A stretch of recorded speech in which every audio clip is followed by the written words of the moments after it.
نسل انسانی کے وجود میں آنے سے 2000 سال قبل رب العزت نے کائنات کو تخلیق فرمایا، زمین پر جنات کو حکمرانی دی جو آگ سے پیدا کیے گئے تھے، اور آسمانوں پر نور سے پیدا کیے گئے فرشتے اور ملائکہ تھے۔ وہ ہر وقت عبادت الہی میں مصروف عمل رہتے۔ جنات آگ سے پیدا ہونے کی وجہ سے آتش مزاج طبیعت کے حامل تھے۔ سرکشی، بغاوت، دنگا فساد اور خون ریزی ان کی سرشت میں شامل تھی۔ جب زمین پر جنات کا لڑائی جھگڑا حد سے بڑھ جاتا تو اللہ ذوالجلال آسمانوں سے فرشتوں کے لشکر بھیجتے جو ان سرکش جنات کو مار مار کر سمندری جزیروں اور ویران پہاڑی علاقوں میں بھگا دیتے۔ ایسی ہی ایک خون ریز لڑائی کے دوران فرشتوں کو ایک ویرانے میں جنات کا ایک معصوم سا بچہ روتا ہوا ملا۔ اس کے والدین شاید جنات کی جنگ میں مارے جا چکے تھے۔ فرشتوں کو اس معصوم صورت جن بچے پر ترس آ گیا، چنانچہ رب کائنات کی اجازت سے فرشتے اس بچے کو آسمانوں پر لے آئے، جہاں وہ اللہ تعالیٰ کی عطا کردہ ذہانت کی بنا پر بہت جلد معلم الملکوت کے نام سے پکارا جانے لگا۔ سعید بن مسیب فرماتے ہیں کہ یہ آسمان دنیا میں فرشتوں کا سردار تھا۔ ایک صبح کا ذکر ہے، فرشتے حسب معمول عبادت الہی میں مصروف تھے کہ اچانک عرش الہی سے ایک حکم فضا میں بلند ہوا، میں زمین پر اپنا نائب بنانے والا ہوں۔ فرشتے اللہ رب العزت کے اس فیصلے پر حیران اور متعجب ہوئے۔ عرض کیا، اے ہمارے رب، ایسے شخص کو کیوں پیدا کرتا ہے جو زمین میں فساد کرے اور خون بہائے؟ اور ہم تیری تسبیح، حمد اور پاکیزگی بیان کرنے والے ہیں۔ اللہ تعالیٰ نے فرمایا، جو میں جانتا ہوں تم نہیں جانتے۔ فرشتوں کو اس بات کا علم کہ انسان دنیا میں فساد اور خون ریزی کرے گا اس طرح ہوا کہ وہ دنیا میں جنات کے فساد اور خون خرابے سے بخوبی واقف تھے۔ عبداللہ بن عمر سے روایت ہے کہ جنات حضرت آدم علیہ السلام سے 2000 سال پہلے سے آباد تھے، اور جب وہ خون ریزی کرتے تو اللہ تعالیٰ ان کی سرکوبی کے لیے فرشتوں ہی کو بھیجتے تھے۔ حضرت آدم علیہ السلام کا نام قرآن کریم کی 9 سورتوں کی 25 آیات میں آیا ہے۔ اللہ تعالیٰ نے حضرت آدم علیہ السلام کو ایک مٹھی خاک سے پیدا فرمایا۔ یہ خاک تمام روئے زمین سے حاصل کی گئی تھی۔ یہی وجہ ہے کہ حضرت آدم علیہ السلام کی نسل میں مختلف رنگ اور نسل کے لوگ پائے جاتے ہیں۔ قرآن کریم میں ارشاد ربانی ہے، اور ہم نے انسانوں کو کھنکھناتے سڑے ہوئے گارے سے پیدا کیا ہے۔ قرآن کریم میں ایک اور جگہ اللہ تعالیٰ کا فرمان ہے، اسی نے انسان کو ٹھیکرے کی طرح کھنکھناتی مٹی سے بنایا۔ جب حق تعالیٰ نے جبرائیل امین کو زمین پر بھیجا کہ ایک مٹھی خاک لائیں جس سے حضرت آدم کو بنانا چاہتا تھا، تو زمین نے کہا، میں خدا کی پناہ مانگتی ہوں اس سے کہ تم میری خاک سے کچھ بھی اٹھاؤ۔ حضرت جبرائیل واپس آ گئے اور عرض کی، اے رب ذوالجلال، زمین تیری پناہ مانگتی ہے۔ پھر خدا نے حضرت اسرافیل کو بھیجا اور ان کو اختیار دے دیا۔ زمین نے بدستور خدا کی پناہ چاہی، وہ بھی زمین کی استغاثہ سے واپس آ گئے۔ پھر ملک الموت کو آخری حکم کے ساتھ بھیجا تاکہ ایک قبضہ خاک لے آئیں۔ زمین ملک الموت سے بھی پناہ کی طالب ہوئی۔ ملک الموت نے کہا، میں بھی خدا کی پناہ چاہتا ہوں، تجھ سے بغیر قبضہ خاک لیے واپس نہیں جاؤں گا۔ اور آخر زمین سے مٹھی خاک لے کر آئے۔ بس اللہ تعالیٰ نے حضرت آدم علیہ السلام کو خلق فرمایا۔ رسول اللہ صلی اللہ علیہ وآلہ وسلم سے منقول ہے کہ اللہ تعالیٰ نے حضرت آدم کو جمعہ کے دن خلق فرمایا، اور جب روح کو حضرت آدم کے جسم میں داخل ہونے کا حکم دیا تو روح نے کراہت کی، تو خداوند نے فرمایا کہ کراہت کے ساتھ داخل ہوگی تو جسم سے نکلے گی بھی کراہت سے۔ جب خدا نے حضرت آدم کو پیدا کیا اور روح جسم میں داخل کی اور روح ان کے زانوں تک پہنچی تو حضرت آدم نے جست کی تاکہ اٹھ کھڑے ہوں، لیکن نہ ہو سکا اور گر پڑے۔ جب روح حضرت آدم علیہ السلام کے پورے بدن میں پھونکی جا چکی تو اسی وقت ایک خوشہ انگور لے کر تناول فرمایا۔ روح جسم میں داخل ہوتے ہی حضرت آدم کو چھینک آئی اور کہا الحمدللہ۔ فرشتوں کو حکم ہوا کہ تم آدم کے سامنے سر بسجود ہو جاؤ۔ فوراً تمام فرشتوں نے حکم کی تعمیل کی، مگر شیطان نے غرور اور تکبر کے ساتھ انکار کر دیا اور وہ کافروں میں سے ہو گیا۔ اللہ تعالیٰ نے ابلیس سے فرمایا، جب میں نے تجھے حکم دیا تھا تو کس چیز نے تجھے سجدے سے باز رکھا؟ اس نے کہا، میں اس سے افضل ہوں، تو نے مجھے آگ سے پیدا کیا ہے اور اسے خاک سے۔ اللہ تعالیٰ نے فرمایا، تو بہشت سے اتر جا، تجھے حق نہیں کہ تو یہاں رہ کر غرور کرے، پس نکل جا، بے شک تو ذلیلوں میں سے ہے۔ اس نے کہا، مجھے اس دن تک مہلت عطا فرما جس دن قیامت آئے گی۔ اللہ تعالیٰ نے فرمایا، جا، تجھے مہلت دی جاتی ہے۔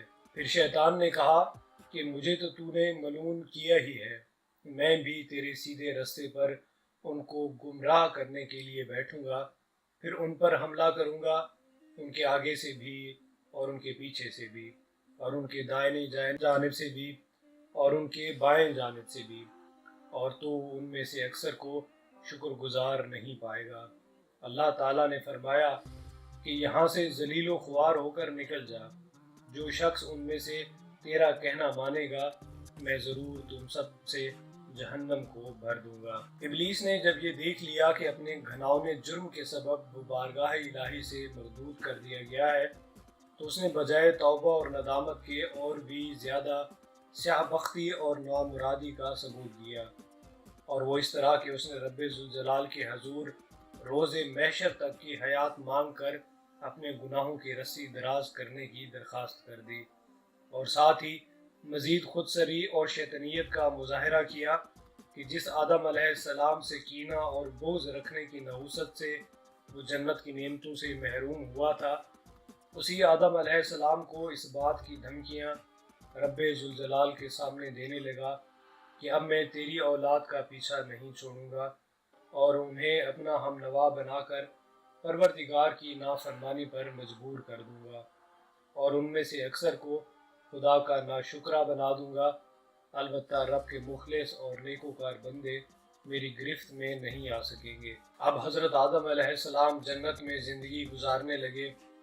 یوں تو جنت میں تمام آسائشیں، نعمتیں موجود تھیں، لیکن اس کے باوجود حضرت آدم علیہ السلام تنہائی اور اجنبیت محسوس کرتے تھے۔ چنانچہ رب تعالیٰ نے ان کی راحت اور انہیں تنہائی کی وحشت سے بچانے کے لیے حضرت حوا کو پیدا فرمایا، جو ان کے لیے مونس اور ہمدم ثابت ہوں۔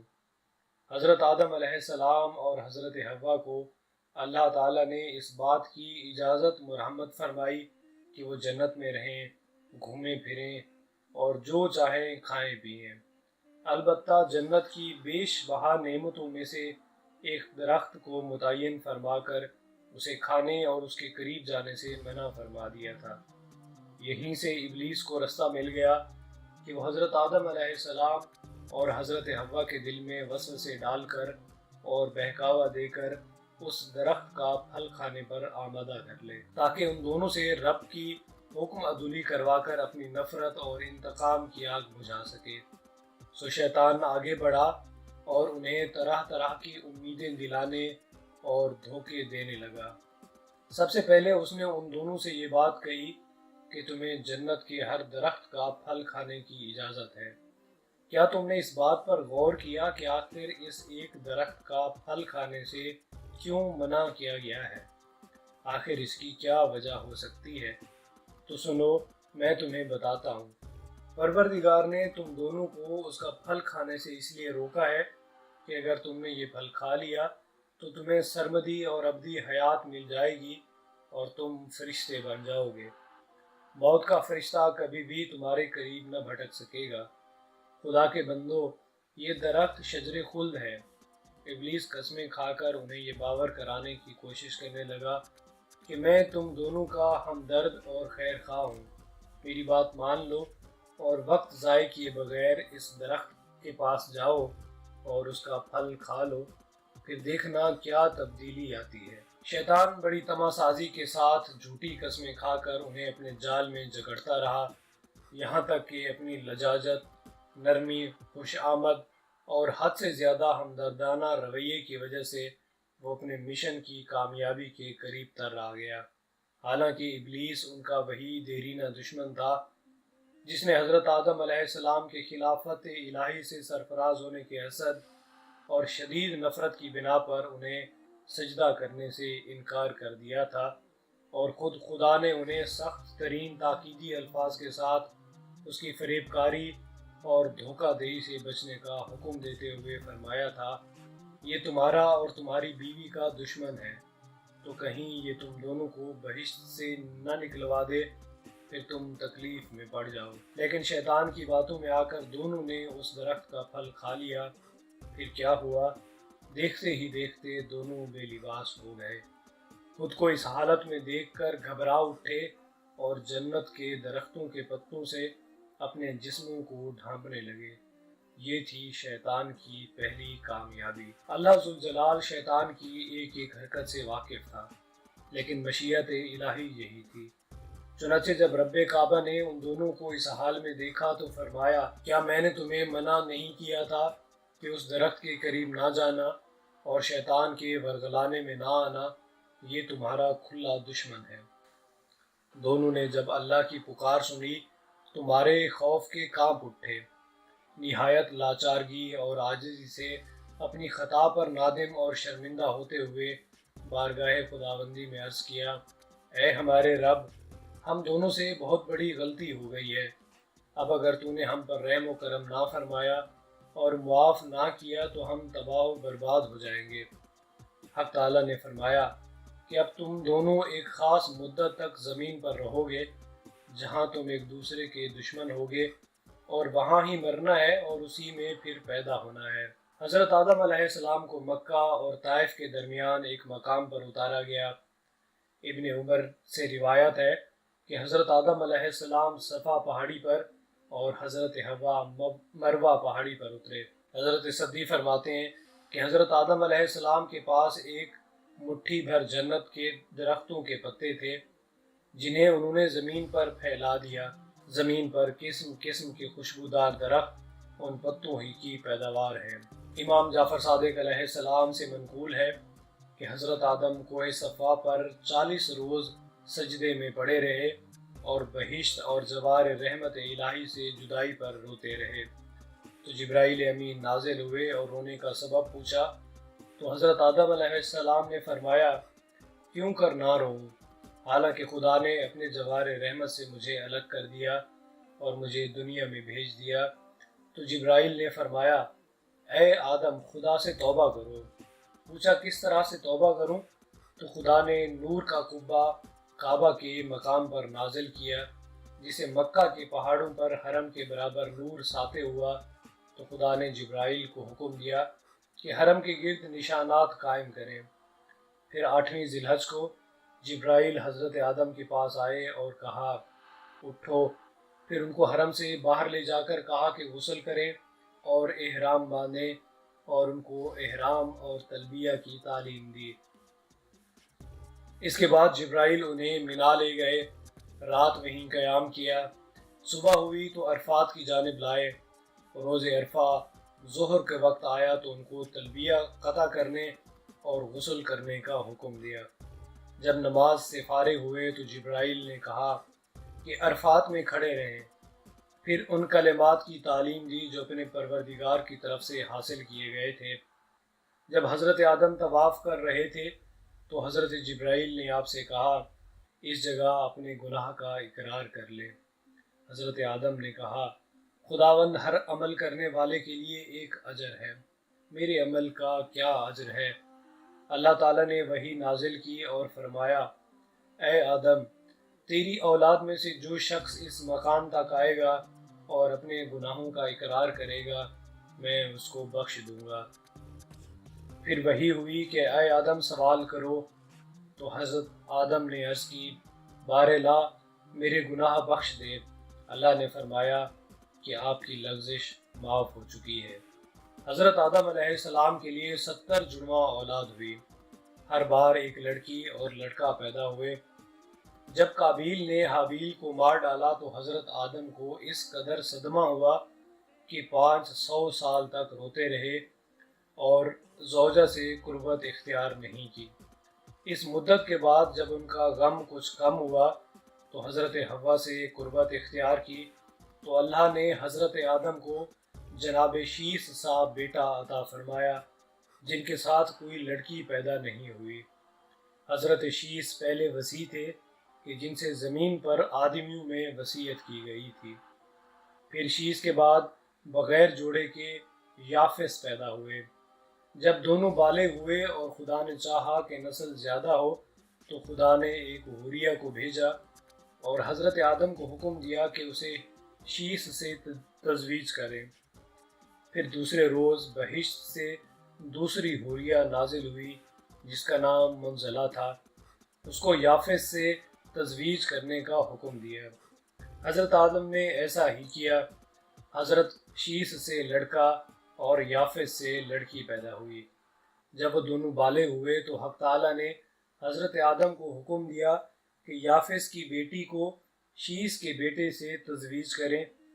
حضرت آدم نے تعمیل کی اور آگے انہی کی نسل سے انبیاء و مرسلین اور نسل انسانی آگے چلی۔ امام جعفر صادق علیہ السلام سے منقول ہے کہ حضرت آدم کی اولاد میں سے حابیل گوشت فن پالے ہوئے تھے اور قابیل زراعت کرنے والا کسان تھا۔ جب دونوں بالغ ہوئے تو آدم نے کہا، میں چاہتا ہوں کہ تم دونوں خدا کی بارگاہ میں قربانی پیش کرو، شاید خدا قبول فرمائے۔ حابیل محض خدا کی رضا اور اپنے والد کی خوشنودی کے واسطے ایک عمدہ گوشت فن لائے، اور قابیل خوشوں میں سے ایک دستہ لایا جو بیکار پڑا تھا، جن کو گائیں بھی نہیں کھا سکتی تھیں۔ اس کی غرض نہ رضائے خدا تھی اور نہ خوشنودی پدر۔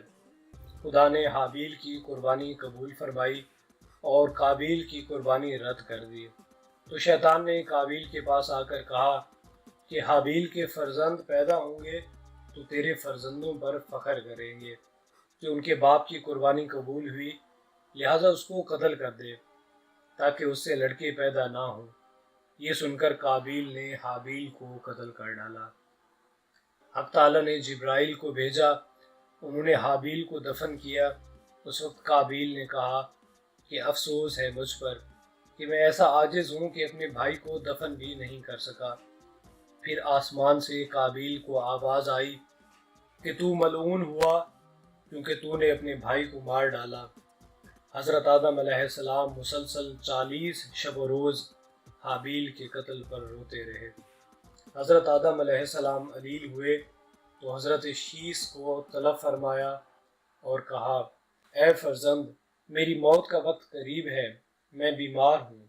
میرے پروردگار نے اپنی سلطنت سے یہ جو کچھ دیکھ رہے ہو بھیجا ہے، اور یقیناً مجھ سے عہد کیا ہے اسی کے بارے میں کہ آپ کو اپنا وصی کرتا ہوں، اور جو کچھ خدا نے مجھے سپرد فرمایا ہے ان سب کا میں تمہیں خزینہ دار مانتا ہوں۔